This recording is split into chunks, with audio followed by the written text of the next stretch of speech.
Assalamualaikum warahmatullahi wabarakatuh.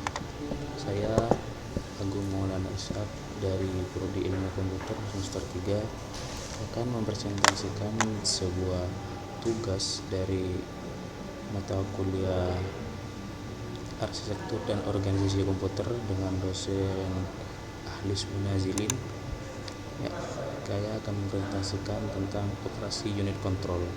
Mari kita mulai. Operasi unit control.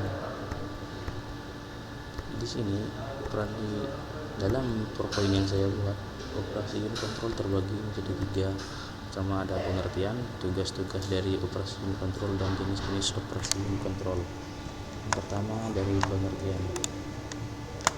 Pengertiannya adalah operasi unit control adalah unit kontrol yang bertugas menyimpan perintah yang dilakukan oleh komputer, memerintahkan ALU untuk melaksanakan dan mendapatkan kembali informasi dari memori yang diperlukan untuk melaksanakan perintah itu dan memindahkan kembali hasil kolokasi memori yang sesuai. Dan unit control ini sudah pasti ada di CPU dan tanggung jawabnya adalah mengambil instruksi-instruksi dari memori utama untuk menentukan jenis instruksi tersebut. Bila ada instruksi untuk perhitungan aritmatika ataupun bandingan logika, maka unit kendali akan mengirimkan instruksi tersebut ke ALU. Hasil dari pengolahan data di bawah oleh unit kontrol kendali ke memori utama lagi untuk disimpan dan pada saatnya akan disajikan oleh output. Adapun tugas-tugas unit control sebagai berikut. Yang pertama adalah tugas unit control mengatur dan mengendalikan alat-alat masukan input dan keluaran atau output atau mengambil instruksi dari memori utama. Yang kedua, mengambil data dari memori utama jika diperlukan untuk diproses. Yang tiga, mengirim instruksi ke ALU bila ada perhitungan aritmatika atau perbandingan logika serta mengawasi kinerja dari ALU. Yang keempat, itu menyimpan hasil proses ke memori utama. Adapun tugas-tugas dari unit control adalah sebagai berikut. Ada jenis-jenis unit control sebagai berikut. Jenis unit control dibagi menjadi 2. Yang pertama yaitu unit control single cycle. Yang kedua unit control multi cycle. Yang pertama unit control single cycle. Proses ini hanya terjadi dalam satu clock cycle, artinya setiap instruksi fetch, decode, execute ada pada satu cycle. Maka dari itu tidak memerlukan stage. Dengan demikian fungsi boolean masing-masing unit control hanya merupakan fungsi dari opcode saja.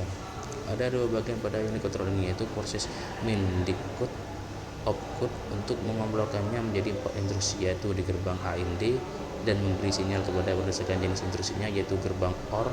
Keempat jenis instruksi adalah E-format berhubungan dengan register, LW bermacam memori, SW menulis ke memori, dan backbreaking. Desain single cycle ini lebih dapat bekerja dengan baik dan benar, tetapi cycle tidak efisien. Adapun yang kedua, unit control multi cycle. Berbeda dengan kontrol single cycle, unit control multi cycle lebih memiliki banyak fungsi. Proses unit control ini hanya terjadi dalam beberapa clock cycle, artinya setiap instruksi fetch, decode, execute pada banyak cycle sehingga memerlukan state yang banyak pula. Dengan memperhatikan state dan opcode fungsi boolean di masing-masing control output yang dapat ditentukan, masing-masing akan menjadi fungsi dari 10 buah input logik. Jadi akan terdapat banyak fungsi boolean dan masing-masing tidak sederhana. Itu jenis-jenis unit control. Mungkin hanya itu presentasi dari saya, cukup singkat dan sederhana. Apabila adalah salah kata dari saya, kurang lebihnya mohon maaf. Wassalamualaikum warahmatullahi wabarakatuh.